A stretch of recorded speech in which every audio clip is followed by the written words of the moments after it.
Hello प्यारे बच्चों, good morning. कैसे हैं आप सब? टॉप ऑफ द वर्ल्ड यानी बहुत खुश, सभी बच्चे खुश हैं, स्वस्थ हैं। तो बेटा ये देखो, ये है आज की हमारी कार्यपत्रक 23। तो सभी बच्चे वर्कशीट शुरू करने से पहले चैनल को सब्सक्राइब कर लीजिए, बेल आइकन को दबा लीजिए ताकि आगे आने वाली वीडियो का नोटिफिकेशन आपको तुरंत मिल जाए। तो बेटा ये देखो, ये है आज की हमारी वर्कशीट। तो आपको पता है हमें पहले क्या करना है। सबसे पहले विद्यार्थी का नाम, बच्चे अपना नाम लिखेंगे, यहाँ लिखेंगे कक्षा अध्यापक का नाम। ये है हमारी कार्यपत्रक 23 और क्या डेट है? 15 दिसंबर 2020। ये हमारा विषय है हिंदी, पाठ 17, वीर कुंवर सिंह। ये कक्षा 7 के बच्चों के लिए वर्कशीट है। यहाँ गलती से 8 लिखा हुआ है, ठीक है। तो सभी बच्चे अपना सेक्शन लिख लेंगे, ए, बी या सी, जो भी आपका सेक्शन हो। तो शुरू करते हैं बेटा। जगदीशपुर के जंगलों में बसूरिया बाबा नाम के एक सिद्ध संत रहते थे।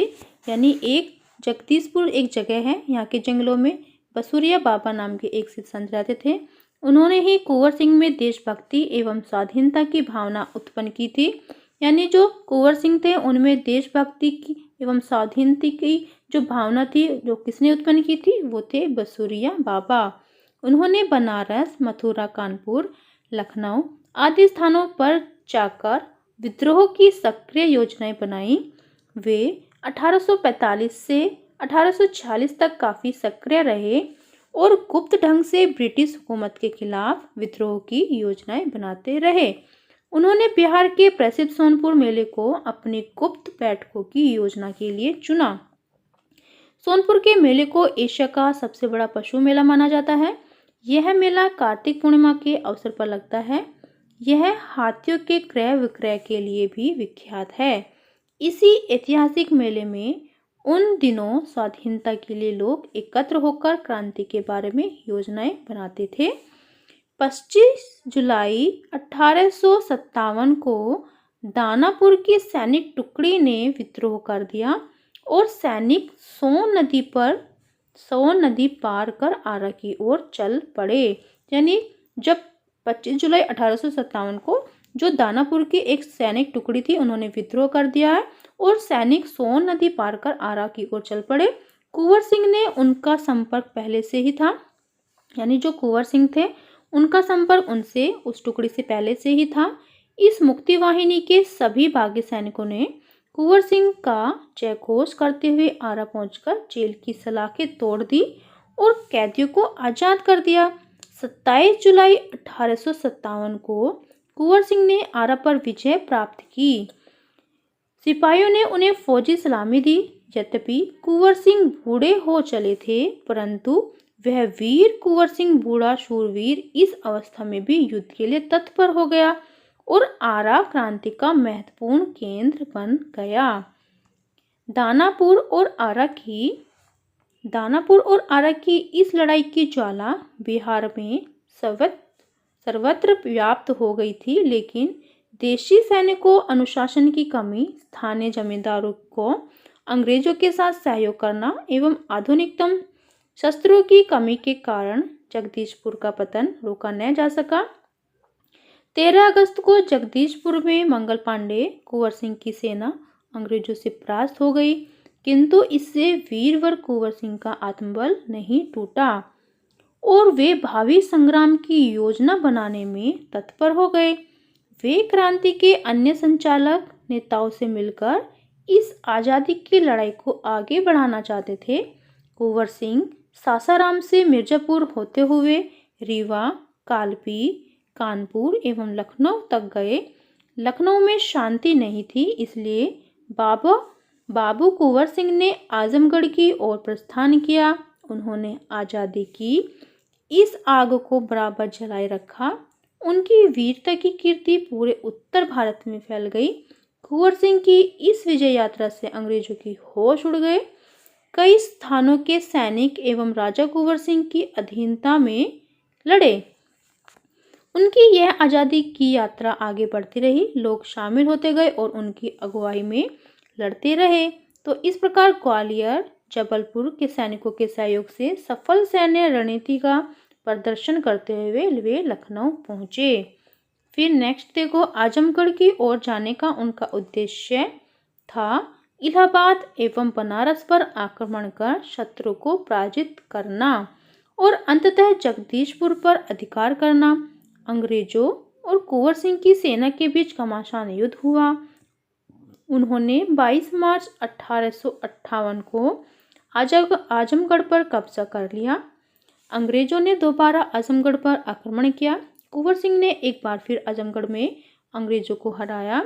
इस प्रकार अंग्रेजी सेना को परास्त कर वीर कुंवर सिंह 23 अप्रैल 1858 को स्वाधीनता की विजय पताका फहराते हुए जगदीशपुर पहुंच गए। किंतु इस बूढ़े शेर को बहुत अधिक दिनों तक इस विजय का आनंद लेने का सौभाग्य न मिला। इसी दिन विजय उत्सव मनाते हुए लोगों ने यूनियन जैक यानी अंग्रेजों का झंडा उतारकर अपना झंडा फहराया। इसके 3 दिन बाद ही 26 अप्रैल 1858 को यह वीर इस संसार से विदा होकर अपनी अमर कहानी छोड़ गया। तो इसी के बेस पर ये हमारा पैराग्राफ था। इसी के बेस पर आज के हमारे जो क्वेश्चन है आंसर देने हमें। नीचे दिए गए प्रश्नों के उत्तर दीजिए। प्रश्न नंबर 1 क्या है? कुंवर सिंह में देशभक्ति एवं स्वाधीनता की भावना किसने उत्पन्न की थी? तो ये तो सबसे ऊपर ही हमने पढ़ा था। यहाँ पर देखिए, यहाँ पर है जगदीशपुर के जंगलों में बसुरिया बाबा नाम के एक प्रसिद्ध संत रहते थे। उन्होंने ही कुंवर सिंह में देशभक्ति एवं स्वाधीनता की भावना उत्पन्न की थी। ठीक है, तो ये हमारे प्रश्न नंबर 1 का आंसर हो गया, बसुरिया बाबा। तो चलिए इसका आंसर लिखते हैं। तो यहाँ पर देखो, ये हमारा प्रश्न नंबर 1 का आंसर है। कुंवर सिंह में देशभक्ति और स्वाधीनता की भावना बसुरिया बाबा ने उत्पन्न की थी। ठीक है, ये हमारे प्रश्न नंबर 1 का आंसर। फिर नेक्स्ट क्वेश्चन देखते हैं अपना। फिर नेक्स्ट प्रश्न हमारा प्रश्न नंबर 2। मेले मनोरंजन, खरीदारी और मेलजोल के लिए होते हैं। वीर कुंवर सिंह ने मेले का उपयोग किस रूप में किया? तो चलिए देखते हैं इसका उत्तर। ये है हमारे प्रश्न नंबर 2 का आंसर। वीर कुंवर सिंह ने मेले का उपयोग अपने गुप्त बैठकों की योजनाओं के लिए किया। ठीक है, ये हमारे प्रश्न नंबर 2 का आंसर हो गया है। फिर नेक्स्ट प्रश्न देखते हैं अपना। फिर नेक्स्ट प्रश्न हमारा प्रश्न नंबर 3। वीर कुंवर सिंह आरा क्रांति के महत्वपूर्ण केंद्र कैसे बन गए? तो चलिए देखते हैं प्रश्न नंबर 3 का आंसर। तो ये हमारे प्रश्न नंबर 3 का आंसर है। 1857 में वीर कुंवर सिंह वृद्धावस्था में भी युद्ध के लिए तत्पर थे। उन्होंने दानापुर के बागी सैनिकों के साथ मिलकर आरा पर विजय प्राप्त की और आरा क्रांति का महत्व केंद्र बन गए। ठीक है, तो ये हमारे प्रश्न नंबर 3 का आंसर। फिर नेक्स्ट प्रश्न देखते हैं अपना। फिर नेक्स्ट प्रश्न हमारा प्रश्न नंबर 4। कुंवर सिंह की इस विजय यात्रा से अंग्रेजों के होश क्यों और कैसे उड़ गए? तो चलिए देखते हैं अपने प्रश्न नंबर 4 का उत्तर। तो ये हमारे प्रश्न नंबर 4 का उत्तर है।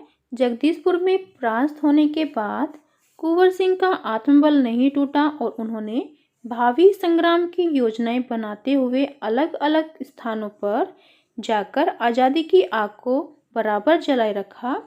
तब कुंवर सिंह की इस विजय यात्रा से अंग्रेजों के होश उड़ गए। ठीक है, ये हमारे प्रश्न नंबर 4 का उत्तर है। फिर नेक्स्ट प्रश्न देखते हैं अपना।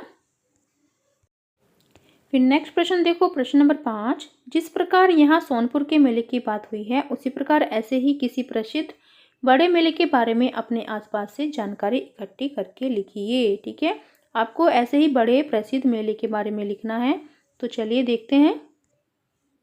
ये है हमारे प्रश्न नंबर 5 का उत्तर।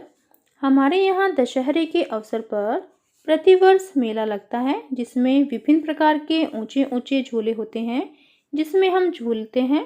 खाने की दुकान होती है, आलू टिक्की की चाट, भेलपूरी होती है, जिसको खाने में बहुत मज़ा आता है। कई प्रकार के खेल होते हैं जिसे हम खेलते हैं और खूब मस्ती करते हैं। और तरह तरह के खिलौने होते हैं। चारों तरफ रोशनी होती है जिसको देखकर हम खुश होते हैं। तो ये हमारे प्रश्न नंबर 5 का उत्तर था। फिर नेक्स्ट प्रश्न देखते हैं अपना। तो ये थे आज के हमारे प्रश्न। फिर नेक्स्ट है कोविड के संदर्भ में उचित व्यवहार संबंधी संदेश, 2 गज अथवा 6 फीट की शारीरिक दूरी का पालन करें। तो बेटा ये थी आज की हमारी वर्कशीट, सभी बच्चे इसका रिप्लाई करेंगे। तो मिलते हैं कल नई वर्कशीट के साथ। आपका दिन शुभ हो। Have a nice day. Bye bye बेटा। वीडियो को लाइक कीजिए, सभी दोस्तों के साथ शेयर कीजिए। Thank you.